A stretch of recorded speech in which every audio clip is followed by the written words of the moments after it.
Hello, hello mga ka-Three Lions! Narito naman po tayo sa NAIA Terminal 1 upang saksiyan ang pag-alis ni Laika patungo sa bansang kanyang pangarap sa bansang US upang makapag-aral. So maya-maya lamang po makakasama natin siya. So dyan lamang kayo mga ka-Three Lions!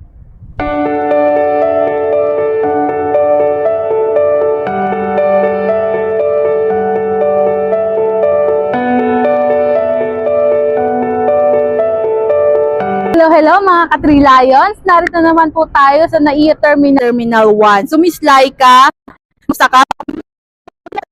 Hi mga ka-Three Lions! Hello po!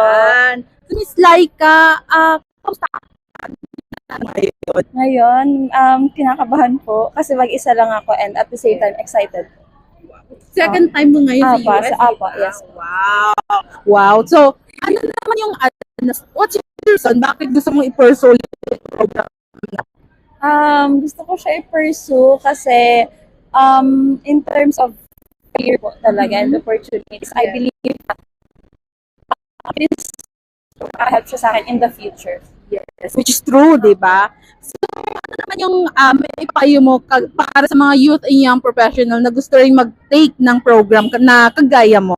So, ang ma-advise ko lang is huwag na isip and go for it for the future po. Yes, di ba? So, last question. Ano yung masasabi mo sa vision na binigay ng Three Lions para sa iyo?